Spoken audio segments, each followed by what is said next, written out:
Across the APIs, inserting lists of objects using the Salesforce REST Composite API. Welcome to another video in Steve's deep dive into across the APIs. In the previous video, which was for me yesterday, I looked at the Composite Tree API for inserting a list of objects. And it was really powerful. I could insert many different account records all in one batch. Then I also found on the tree view that you can also insert children. So you can insert the account and the related children or anything else to the relationship name. So through a single transaction, you're able to send multiple items and their children. Very powerful. However, what we're looking at today is a variant of that. So instead of the composite tree, we're looking first at the composite sObject. So in the composite sObject API, what we're able to do is to send in a list of sObjects, and we can send in accounts or contacts or both, and they will go together in a list. Now, once we look at that, then we're going to see how could we take a parent-child, like an account, take its saved ID and add that to a second request. So part two of what we're looking at is the composite API itself, where we're sending in an insert with a post and then a whole separate one and carry values across. So today is all about the composite using insert. Let's take a look. So we're doing Salesforce APIs, and we know that Salesforce has a number of APIs. This is my API diagram showing access from browsers and clients. We're coming in from the left. We're hitting the versioned APIs. First, we're authenticating on the OAuth 2 endpoint, and then we're hitting the versioned web servers. So let's take a look at the one we're looking at today. We're looking at the inserting using the services data, composite sObjects. This lets us do a post with an sObject collection up to 200 records, and it can be different objects, and it's a post there. So this is a sample payload. I can send in 2 accounts, an Apple account and a banana account. This could be 2. This could be 200. The key is you should notice is I have my attribute type account at the beginning. That's not actually the data, but it's an attribute indicator for the API. And then what we're going to see is we're going to see the successes or fails. Let's take a look at this in Postman. So step 1 is I'm going to authenticate, getting the access token. So now that I have my access token, I'm going to go to this insert, go to the header, and paste this into the body. And now let's look at the actual URL, data 59 composite sObjects. And then let's look at the payload, records of type account and account. So an Apple account and a banana account. And I hit send. And now I have a success with my ID and a success with my ID. So this is really powerful. And this lets me send in up to 200 in a separate payload. This is how you can be sending in 2 records. Now, this can also be done through the tree, but the tree limits you to the single object at the top level. And so right now, for this request, I could have done tree, or I could have done composite sObject. But now we're going to change it up. We're going to add a third object of a different type. Now, let's not be concerned about contact being a child. We're just going to insert a standalone contact for Bart Simpson. And we're going to take a look at adding an extra child into the payload of a different object type. So here I've already put in my header. I see account, and contact. No linkage. But if I hit send, now what I get to see is a success, and a success. Now, one thing we want to look at is the ability to put in all the records or none of the records. So there is actually a parameter where if I'm sending in many records, I might want even a single error to trigger a full rollback, or I might want some of the records to go through and others not. And that's called all or none. So what I can do is take this all or none parameter, go back to the one we just did with the accounts and the contacts, and it's in the request. I add the all or none indicator into the top of the request, and I'm going true. So it looks good that they're all passing, but then I'm going to change it up. So now I've added the all or none indicator and I execute. It behaves just fine. What I'm going to do is I'm going to alter one of these to make them invalid. So what I'm going to do is I'm actually going to remove last name, which is a required field on contact, and let's send it in.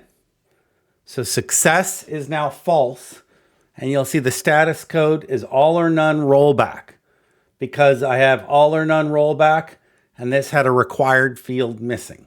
So this all or none allows you to control if all of the records go through at once or if you'll allow some of the records. So that's a really powerful ability within this batch.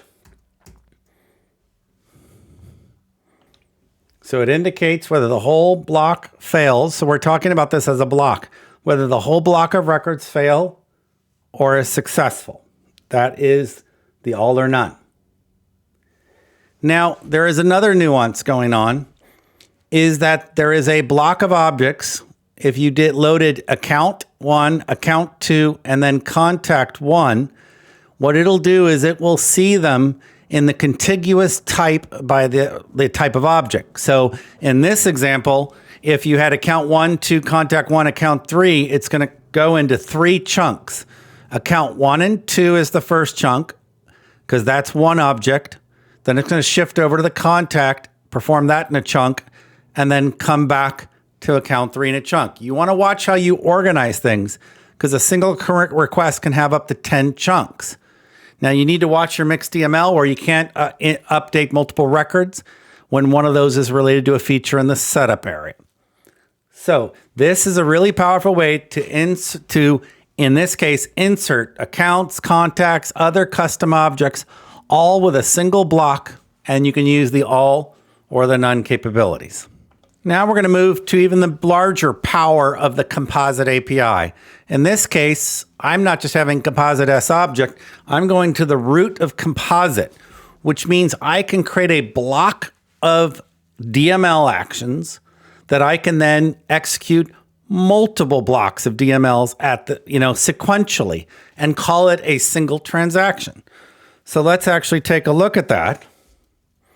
Is I could have a block where I am going to actually give it we're going to go and take a look at it in my Postman. So here in Postman, I have services data composite, and notice there is nothing else following. So this is the root Composite API. And now I'm actually can be grouping this with what's called a composite request.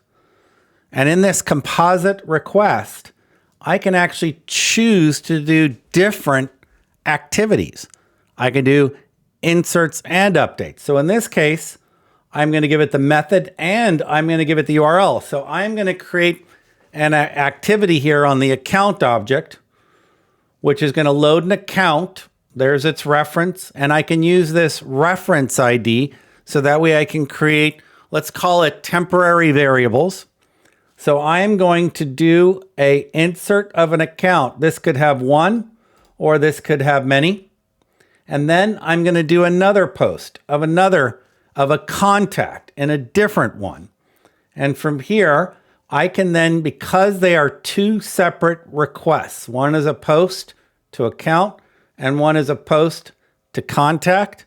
What I can do is and this one will complete. I can create a reference ID, which will become a pointer to the object. And now I can carry that across to the child. So as you can see, when I have the first composite to account, creating new account, this new account becomes a variable that gets populated that then is carried to the second request. And here, using this syntax, I can then reference that variable's ID and use it as a value in the second request. So in this method, you can chain multiple requests together. So what I have is a single request inserting an account, and then a second request inserting a contact using the parent account. These can even be blended with inserts and updates and even queries. So this has a lot of power, which I'll be demonstrating in subsequent meetings. But in this session, we're showing an insert, two-phased insert. And the last thing I want to show is that you can actually have a composite that contains a composite of collection. So I have a composite, which is doing a post, which instead of sending a single object, in our previous example, we were going to sObject's account, which was inserting a single object, as we did in the previous session. But today, we showed you how you can send in to the composite sObjects, you can send in a list. So we're building on the first part of today, which is a list. And now what we're doing is we're combining the two. We have a composite request, which is sending in a list, and I'm creating them to a variable called an account set. And then I have a completely separate request, which is going to insert a contact. And you can see I'm actually referencing a specific element in the array of the list. So Super Simpson. So if I go send, now what I have is the ability, I have successfully inserted these two with a success of 200. And then I've successfully inserted this one with a success of 201 with a new contact. So I have successfully created a list and then a separate insert. Now, there are limitations on how many collections you can have in a composite, but this is a very powerful element where I can do lists of things and I can do multi-steps, cost comparing the data from the lists. This is a very powerful capability, and I'll be diving into it in more detail in subsequent sessions.